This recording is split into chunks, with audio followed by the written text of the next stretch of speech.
नमस्कार, स्वागत है आप सभी का एबी स्टार न्यूज में और मैं हूं आपके साथ जुबैर चौधरी। वक्त तो चला है हमारी देवभूमि का, जहां सबसे पहले बात करेंगे पूर्व मुख्यमंत्री भुवन चंद्र खंडूरी के जन्मदिन की। आपको बता दें कि जन्मदिन दिवस पर मुख्यमंत्री पुष्कर सिंह धामी उनके घर पहुंचे, जहां उन्होंने उनको जन्मदिन की शुभकामनाएं दी। उत्तराखंड के पूर्व मुख्यमंत्री आदरणीय मेजर जनरल भुवन चंद्र खंडूरी का जन्मदिन है। इस मौके पर मुख्यमंत्री पुष्कर सिंह धामी उनके आवास पर पहुंचकर उनसे उन्होंने मुलाकात की। साथ ही उन्होंने जन्मदिन की शुभकामनाएं भी उन्हें दी। इस अवसर पर उनकी पुत्री विधानसभा अध्यक्ष ऋतु खंडूरी भी उपस्थित रहीं।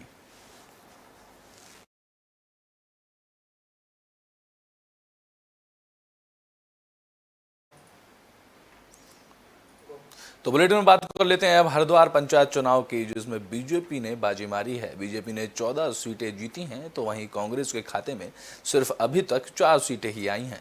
बता दें कि मुख्यमंत्री पुष्कर सिंह धामी के काम ने एक बार फिर साबित कर दिया कि उत्तराखंड में काम बोलता है और उत्तराखंड की जनता काम देखकर ही के नाम पर वोट देती है।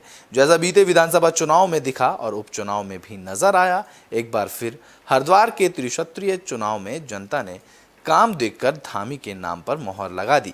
बता दें कि हरिद्वार त्रिक्षत्रीय पंचायत चुनाव में बीजेपी को काफी अच्छी जीत मिली है। सीएम धामी के नेतृत्व में बीजेपी का प्रदर्शन दमदार रहा है और अब तक इतिहास में बीजेपी हरिद्वार जिला पंचायत चुनाव में 4 से ज्यादा सीटें कभी नहीं जीत पाई थी, लेकिन इस बार 14 सीटों पर बीजेपी ने जीत दर्ज की है।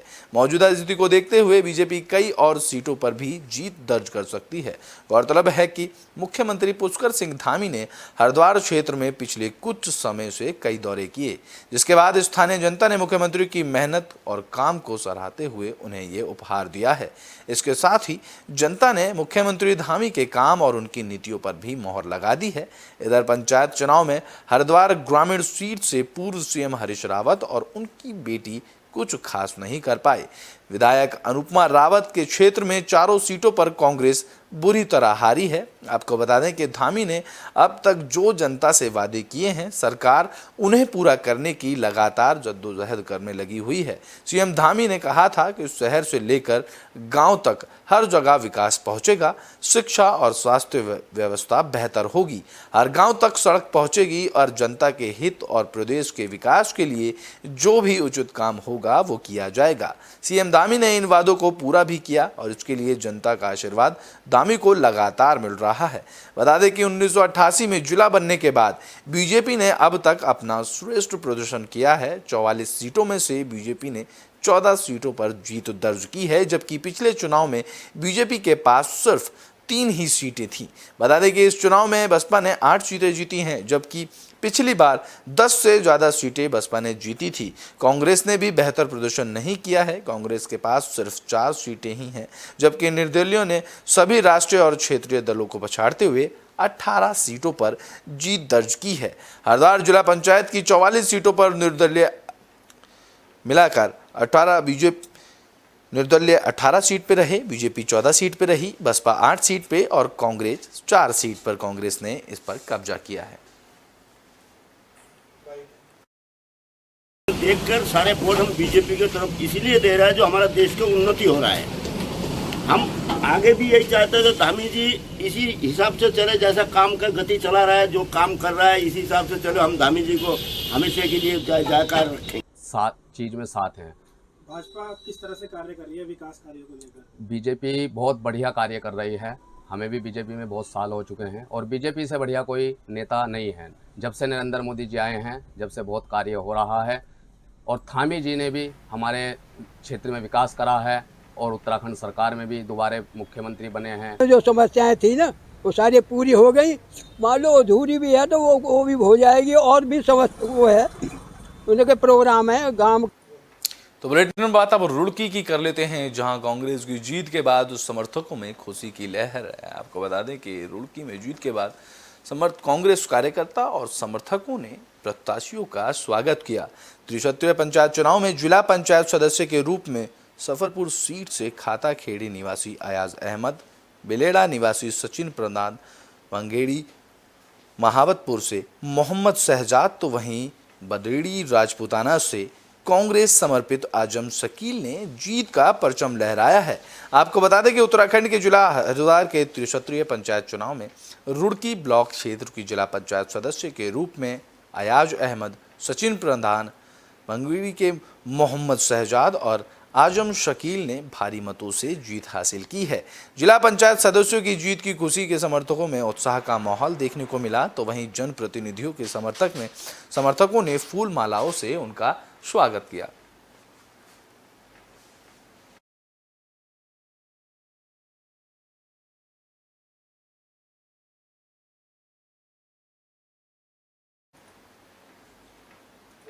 तो बुलेटिन में बात अब काशीपुर की कर लेते हैं, जहां 3 अक्टूबर को मुख्यमंत्री पुष्कर सिंह धामी का दौरा है। इस दौरे पर वह प्रधानमंत्री आवास योजना का शुभारंभ करेंगे। बता दें कि मुख्यमंत्री पुष्कर सिंह धामी काशीपुर के प्रेक्षागृह में 3 अक्टूबर को पहुंच रहे हैं। बता दें कि वह प्रधानमंत्री आवासीय योजना के तहत बन रहे आवासीय योजना का शिलान्यास करने पहुंचेंगे।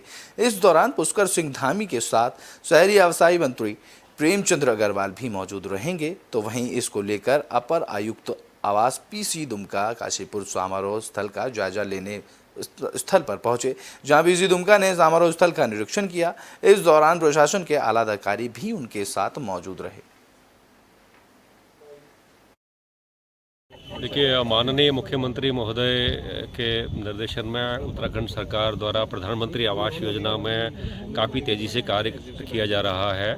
इसमें हमारे जो विभागीय मंत्री हैं, आवास मंत्री, वो और माननीय मुख्यमंत्री जी द्वारा 3 अक्टूबर का समय दिया गया है यहाँ काशीपुर उधमसिंह नगर में, जिसमें तो बुलेटिन में बात अब श्रीनगर की कर लेते हैं, जहां अंकिता भंडारी मर्डर केस के बाद पहाड़ों पर उबाल देखने को मिल रहा है, जिसके बाद अब प्रगतिशील जनमंच के आह्वान पर श्रीनगर बंद का ऐलान किया गया है। श्रीनगर में अंकिता भंडारी मर्डर केस को लेकर लोग सड़क पर हैं। इस कड़ी में प्रगतिशील जनमंच के आह्वान पर 2 अक्टूबर को श्रीनगर बंद करने का ऐलान किया गया है, जिसको लेकर बद्रीनाथ धर्मशाला में व्यापारियों, छात्र संगठनों और राज्य आंदोलनकारी की बैठक की गई, जिसमें सामूहिक रूप से ये फैसला लिया गया। इस दौरान श्रीकोट व्यापार सभा के अध्यक्ष और पूर्व होटल एसोसिएशन के अध्यक्ष नरेश नौटियाल ने कहा कि अंकिता हत्याकांड को लेकर लोगों में डर बैठ गया है। प्रदेश में ये पहला मामला है जहां प्रदेश की बेटी की इतनी निर्ममता से हत्या की गई है। उन्होंने कहा कि जनता मांग कर रही है कि अंकिता के परिजनों को 1 करोड़ रुपए की आर्थिक सहायता दी जाए। उन्होंने श्रीनगर में सभी से श्रीनगर बंद को सफल बनाने का अनुरोध किया। अंकिता के जैसे और भी बच्चों को ये बताना चाह रहे हैं कि वो 2 तारीख के इस पूरे जो बंद का आह्वान दिया गया है इसमें शामिल हो, क्योंकि ये केवल अंकिता के न्याय के लिए नहीं है, बल्कि आने वाले दिनों में इस राज्य में और कोई अंकिता न बने, इसके लिए ये आह्वान किया जा रहा है, ताकि जो सरकार है, जो लोग हैं, जो इस तरीके की जिनके ऊपर सत्ता की हनक आ गई है, वो लोग सोचे कि वो अब ऐसा नहीं कर सकते इस राज्य के अंदर। कुछ जैसा यहाँ की पब्लिक और यहाँ के लोग चाह रहे थे, वो संदेश अभी उत्तराखंड सरकार ने दिया नहीं। हम कम से कम 1 करोड़ की मांग कर रहे थे, उन्होंने 25 लाख की मांग 25 लाख स्वीकार किया। और साथ ही हम उनके परिवार से कम जो अंकिता अपने इतनी उसकी मजबूरी थी घर की कि उसको वनतरा रिजॉर्ट में। तो बुलेटिन में बात अब ऋषिकेश की कर लेते हैं, जहां महिला आयोग की अध्यक्ष कुसुम कंडवाल ने अंकिता भंडारी को श्रद्धांजलि दी। इस दौरान उन्होंने अपना जन्मदिन भी नहीं मनाया। बता दें कि अंकिता हत्याकांड को लेकर महिला आयोग के अध्यक्ष कुसुम कंडवाल काफ़ी आहत नजर आ रही हैं। उन्होंने अंकिता को अपनी सच्ची श्रद्धांजलि देने के लिए अपना जन्मदिन तक सेलिब्रेट नहीं किया। यहाँ तक कि अपने समर्थकों को जन्मदिन सेलिब्रेट करने के लिए भी उन्होंने मना कर दिया। इस दौरान कुसुम कंडवाल का कहना है कि अंकिता पूरे राज्य की नहीं बल्कि पूरे देश की बेटी बन गई है, इसलिए बेटी को खोने के गम में किसी भी प्रकार का सेलिब्रेशन किया जाना उचित नहीं है। अंकिता हत्याकांड को लेकर महिला आयोग के अध्यक्ष कुसुम कंडवाल जहां आहत हैं, वहीं इस मामले की संगीनता को देखते हुए काफी गंभीर भी हैं। भले ही अंकिता हत्याकांड की जांच मुख्यमंत्री के आदेश पर एसआईटी कर रही हो, मगर महिला आयोग ने भी अपनी ओर से इस जांच में कोई कसर नहीं छोड़ी है। बता दें कि कुसुम कंडवाल ने बताया कि उन्होंने महिला आयोग की ओर से 3 सदस्यों की एक टीम गठित की है, जिसमें एसडीएम यमकेश्वर, वीपीओ पौड़ी और लक्ष्मण झूला थाने के सब इंस्पेक्टर शामिल हैं। यह टीम एसआईटी की तरफ से की जा रही जांच पर अपनी नजर बनाए रखेगी, तो वहीं कई तथ्यों पर अपनी नजर बनाकर एसआईटी का सहयोग भी करेगी। कुसुम गंडवाल ने बताया कि यह लड़ाई महिलाओं के हितों के लिए है, इसलिए महिला आयोग अपने स्तर से किसी भी प्रकार की कोई कमी नहीं छोड़ना चाहता। उन्होंने दावा किया है कि अंकिता को इंसाफ दिलाने के लिए महिला आयोग पूरा प्रयास कर रहा है। और महिला आयोग अपना काम कर रहा है, क्योंकि हमारी लड़ाई महिलाओं की है, महिलाओं के हितों की लड़ाई है। कहीं भी महिला के साथ किसी भी तरह से पूरे उत्तराखंड में कहीं गलत हो रहा है तो महिला उनके साथ खड़ा है, वो अपने को अकेला महसूस न करे। मैं तो प्रत्येक जो भी महिला मेरे से जो फ़ोन में जिनसे संबंध होता है, कहीं भी रहती हो, किसी उत्तराखंड के किसी भी क्षेत्र में है, मैं उन्हें कहती किस तरह की परेशानी है तुम वहाँ पे नज़दीक। तो बुलेटिन में बात अब अल्मोड़ा की कर लेते हैं, जहां रिजॉर्ट और होटलों में लगातार चेकिंग अभियान किया जा रहा है। इसके तहत अब रेस्टोरेंट्स में शराब का अवैध जखीरा मिला है। मुख्यमंत्री के आदेश के बाद ताबड़तोड़ रिजॉर्ट और होटल, होम स्टे की चेकिंग की जा रही है। इस क्रम में अल्मोड़ा के एक होटल रिजॉर्ट में चेकिंग के दौरान अल्मोड़ा जिला प्रशासन की तरफ से चेकिंग अभियान के तहत देर रात को अल्मोड़ा के लोअर माल रोड पर अल्मोड़ा बेस अस्पताल के पास एक होटल में छापेमारी की गई। छापेमारी के दौरान होटल से अवैध शराब के कारोबार का भांडाफोड़ किया गया, जिसमें अवैध रूप से शराब का कारोबार किया जा रहा था। मजे की बात यह है कि होटल से 5 मीटर की दूरी पर ही पुलिस चौकी स्थित है। इस दौरान उप जिलाधिकारी गोपाल चौहान ने बताया कि रूटीन चेकिंग में होटल में 1 दर्जन पेटी अवैध शराब पाई गई है, जिसको जब्त कर आबकारी विभाग कार्रवाई कर होटल को सीज कर मुकदमा दर्ज कर लिया गया है। देखिए, हम लोग रूटीन चेकिंग जैसी कि 3-4 दिन से हमारी चल रही है, हम लोग कर रहे थे। तो एक रेस्टोरेंट है, पंकज बोरा तो नहीं, हरीश बोरा जी के नाम से है रेस्टोरेंट है, और उन्होंने किराए पे पंकज सिंह नाम के कोई व्यक्ति हैं जिनको किराए पे दे रखा है। तो हम लोग रूटीन चेकिंग कर रहे थे, तो हमने वहाँ पे। तो ब्रिटेन में बात अब उधम सिंह नगर के जसपुर की कर लेते हैं, जहां महिला ने यौन उत्पीड़न का आरोप कोतवाल पर लगाया, जिसके बाद उस कोतवाल से माफी भी मांगी। आपको बता दें कि जसपुर के कोतवाल पर दुष्कर्म का आरोप लगाने वाली महिला ने 20 से भी ज़्यादा नींद की गोलियां खाकर आत्महत्या का प्रयास किया। उसे गंभीर हालत में एक निजी अस्पताल में भर्ती कराया गया। महिला की हालत गंभीर बनी हुई है, तो वहीं पुलिस इस मामले की जांच में जुटी हुई है। बता दें कि काजीपुर निवासी एक महिला ने 27 सितंबर को डीजीपी अशोक कुमार से शिकायत कर जसपुर कोतवाल अशोक कुमार पर यौन उत्पीड़न का आरोप लगाया था। शिकायत के बाद जसपुर कोतवाल को निलंबित कर दिया गया था और इस मामले की जांच सीओ काशीपुर वंदना वर्मा को भी सौंपी गई थी। तो वहीं गुरुवार को महिला का कथित तौर पर एक वीडियो वायरल हुआ था। इसमें कोतवाल पर लगाए आरोपों को महिला ने वापस ले लिया था। शुक्रवार को आरोप वापस लेने के बाद महिला ने घर में रखी 20 से अधिक नींद की गोलियां खा ली, जिसमें महिला की हालत बिगड़ गई। उसने गोली खाने की सूचना अपनी मां को दी, जिसके बाद उसकी मां ने महिला को सरकारी अस्पताल में भर्ती कराया, जहां डॉक्टरों ने उसको हायर सेंटर रेफर कर दिया, जिसके बाद महिला का मुरादाबाद रोड स्थित एक निजी अस्पताल में इलाज कराया गया। इस दौरान डॉक्टर का कहना है कि अब महिला खतरे के बाहर है। फिलहाल महिला आईसीयू में एडमिट है। अब उसे अस्पताल लाया गया था जब उसकी तबीयत ज़्यादा खराब थी। तो वहीं इस दौरान डॉक्टर रजनीश शर्मा ने बताया कि अभी महिला खतरे में ही है, खतरा अभी टला नहीं है। अगर री अटैक नहीं आया तो उस महिला को बचाया जा सकता है। महिला के कमरे से एक सुसाइड नोट भी बरामद हुआ है, जिसमें महिला ने इंस्पेक्टर अशोक कुमार और प्रदेश के जिला के पुलिस उच्च अधिकारियों से माफी मांगी है। महिला ने इसके पीछे विपुल नामक युवक की ओर से बेटे को जान से मारने की धमकी का कारण बताया। जब उसने विपुल के से भांजे से शादी की, तब से विपुल उसे लगातार ब्लैकमेल कर रहा था, इसलिए महिला मजबूर थी और उन्होंने सीधे तौर पर माफीनामा पुलिस वालों से मांगा।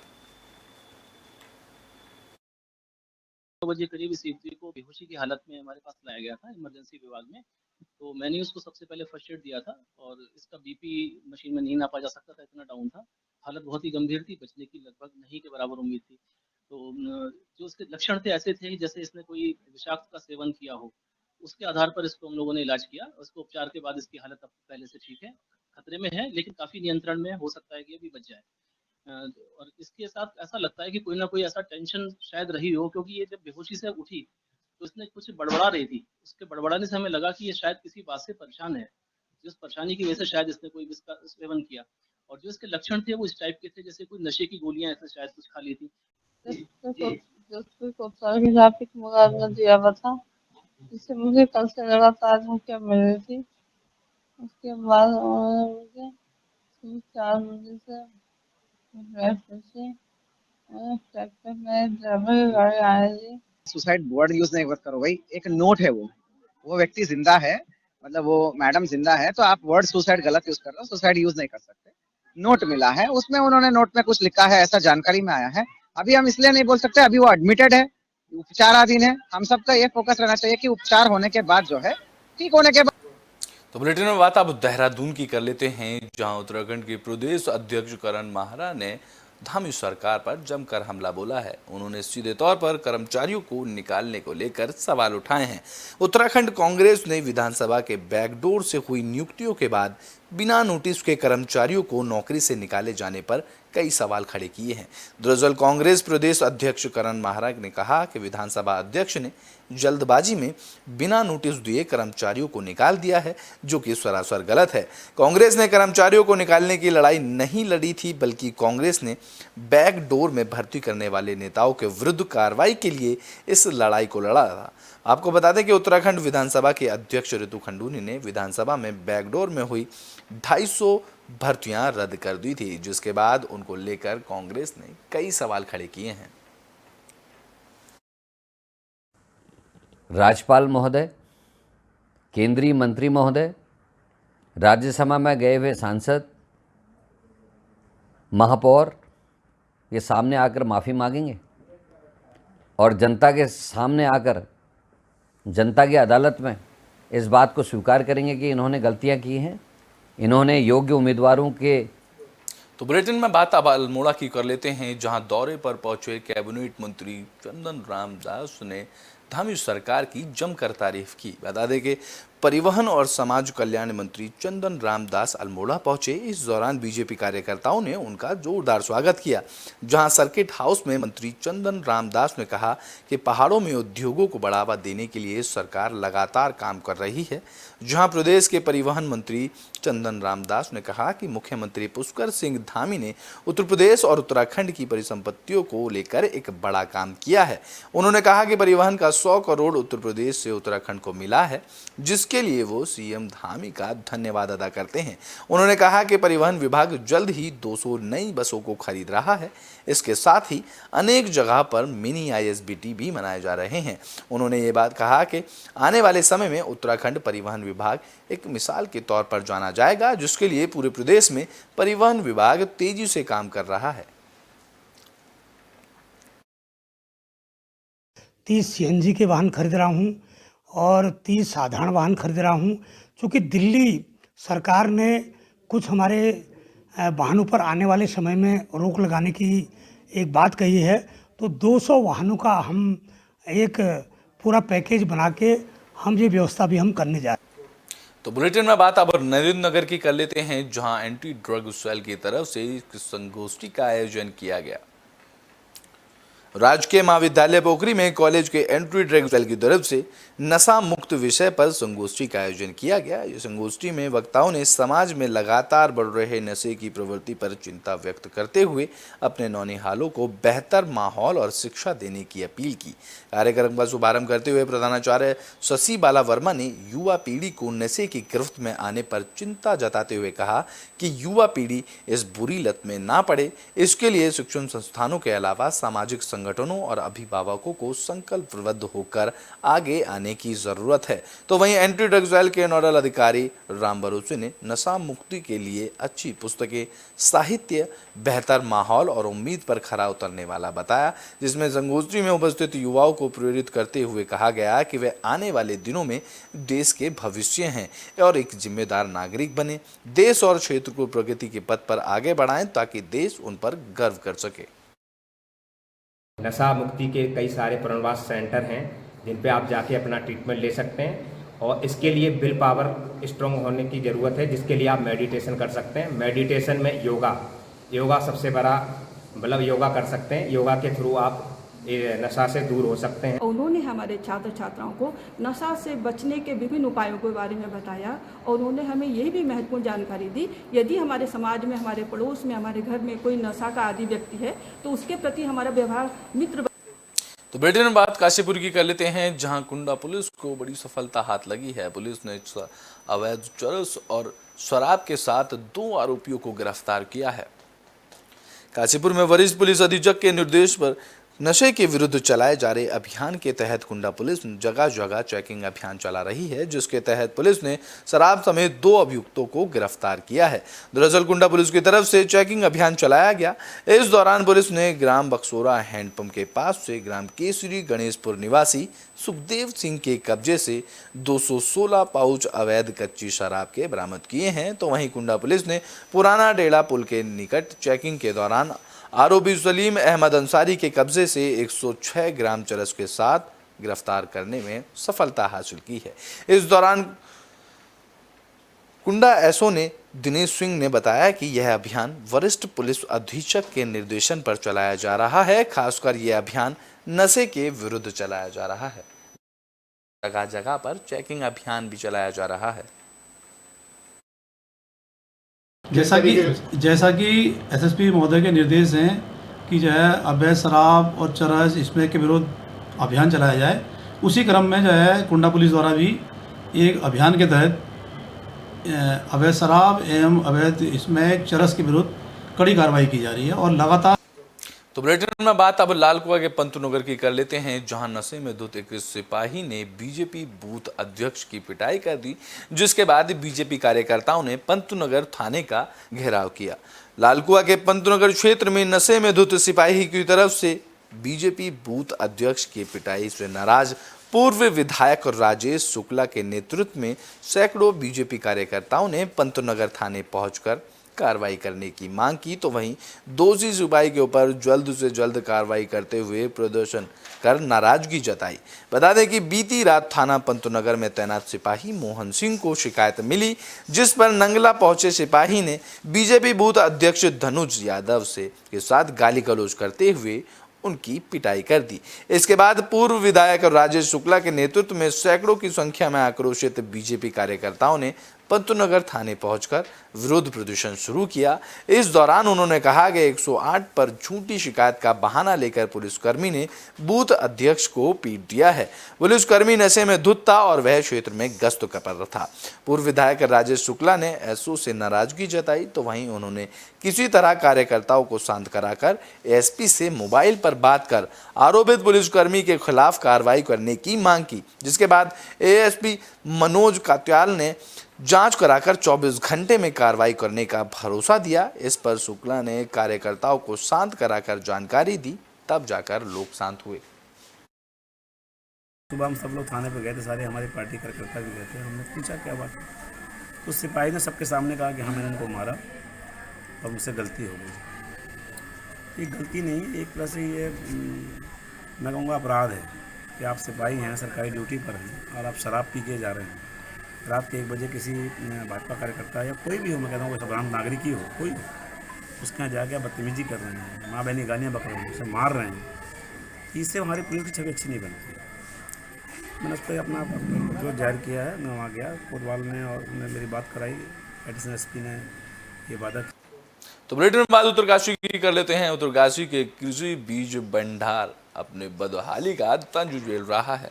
बता दें कि हम बात करते हैं राष्ट्रीय उन्नत कृषि बीज भंडार, जिसे भारत सरकार की तरफ से खोला गया, जो ग्रामीणों को उन्नत प्रकार के बीज उपलब्ध कराता है। दरअसल राष्ट्रीय उन्नत कृषि बीज भंडार की जो डूंडा ब्लॉक के वीरपुर स्थित है, इस बीज भंडार भवन की स्थिति इतनी खराब है कि यह अपना वजन तक नहीं सह पा रहा है।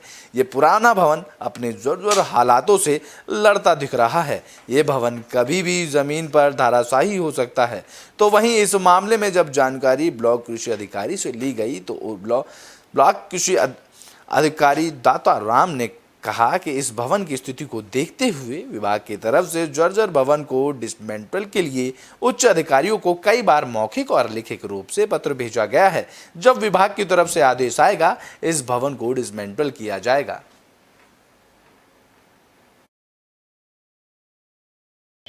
इसका एक डिसमेंटल के लिए भेज रखे हैं हमारे कागज, जिसमें हम शायद डिसमेंटल हो जाएगा। वैसे हमारे नई बिल्डिंग बन चुकी है, नदी के किनारे है, वो हैंड ओवर बाकी होनी है, उसके बाद हम वहाँ चले। तो बुलेटिन में बात रुड़की की कर लेते हैं, जहां आईआईटी में 2 दिवसीय सेमिनार का आयोजन किया गया। आईआईटी रुड़की में मैकेनिकल और इंडस्ट्रियल इंजीनियरिंग विभाग के सभागार में ISLMSDA 2022 विषय पर 2 दिवसीय सेमिनार का आयोजन किया गया। इस सेमिनार का मुख्य उद्देश्य सेमिनार में इन्फ्लेटेबल संचालनों, लाइट वेट मटेरियल, उनके डिज़ाइन, इंजीनियरों और उद्योगपतियों में इसके विशेष अनुप्रयोगों के बारे में जागरूकता को बढ़ाना था। तो वहीं इसरो, DRDO, अकादमिक संस्थानों और उद्योग जगत के विशेषज्ञों में इन्फ्लेटेबल संरचनाओं के डिज़ाइन, लाइट वेट मटेरियल और इसकी जांच के विषयों पर लोगों ने अपने विचार प्रस्तुत किए।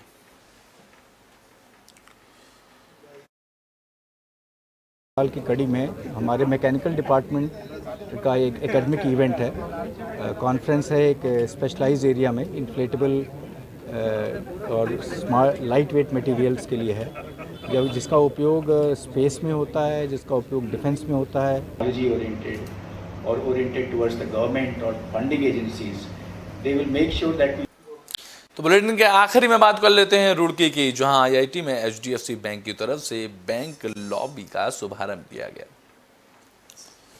आईआईटी रुड़की परिसर में HDFC बैंक की स्मार्ट बैंकिंग लॉबी का उद्घाटन किया गया। इसमें मुख्य अतिथि के तौर पर आईआईटी रुड़की के निदेशक प्रोफेसर AK चतुर्वेदी ने शिरकत की। आपको बता दें कि रुड़की के आईआईटी परिसर में छात्रों और फैकल्टी की सुविधा के लिए HDFC बैंक ने अपनी स्मार्ट बैंकिंग लॉबी का शुभारंभ किया है। इस दौरान आईआईटी रुड़की के निदेशक प्रोफेसर AK चतुर्वेदी ने बताया कि HDFC बैंक की स्मार्ट बैंकिंग लॉबी सेंटर खुलने के आईआईटी के छात्र छात्राओं और फैकल्टी को इसका लाभ मिलेगा। तो वहीं HDFC के कंट्री हेड अखिलेश कुमार रॉय ने बताया कि इस स्मार्ट बैंकिंग लॉबी में बैंकिंग और गैर बैंकिंग की सुविधाएं ग्राहकों को उपलब्ध कराई जाएंगी। साथ ही साथ आईआईटी के स्टूडेंट्स को फैकल्टी के जरिए 0 बैलेंस खाता खोलने की सुविधा भी उपलब्ध होगी। साथ ही उन्होंने आगे कहा कि इसे खाते से सबसे बड़ी बात यह होगी कि खाता धारक को 30 लाख तक दुर्घटना बीमा दिया जाएगा और लॉकर को छोड़कर बैंकिंग से संबंधित सभी सुविधाएं यहां पर उपलब्ध कराई जाएंगी। उन्होंने बताया कि हमारा bank state bank of India के बाद देश का सबसे बड़ा बैंक है और इस तरह के इसी तरफ से तर्ज पर ही उत्तर प्रदेश के अंदर हमारी कई स्मार्ट बैंकिंग लॉबी चल रही हैं, जिसके तहत रुड़की में भी आईआईटी रुड़की में HDFC बैंक की तरफ से स्मार्ट बैंकिंग लॉबी का शुभारंभ किया गया है। हम लोग देश के सेकंड लार्जेस्ट बैंक हैं स्टेट बैंक ऑफ इंडिया के बाद, और हमारी उत्तर प्रदेश के अंदर हमारी 655 शाखाएं हैं और इस तरह की 10 स्मार्ट बैंकिंग लॉबी हैं। और हम इस तरह के स्मार्ट बैंकिंग लॉबीज़ को और भी ज़्यादा से ज़्यादा इस तरह के एजुकेशनल इंस्टीट्यूशंस में, बड़ी बड़ी फैक्ट्रीज़ में, हॉस्पिटल्स में एक्सटेंड कर रहे हैं। और हमारे उम्मीद है इस फिनेंशियल ईयर में, इस साल में हम लोग एक और 175 ब्रांचेज़ और हम उत्तर प्रदेश में खोल रहे हैं, जिससे कि यहाँ के लोगों के लिए उत्तर प्रदेश और उत्तराखंड मिला के। हमारी देवभूमि में अभी के लिए बस इतना ही। देश और दुनिया की तमाम खबरों के लिए देखते रहें AB स्टार न्यूज़।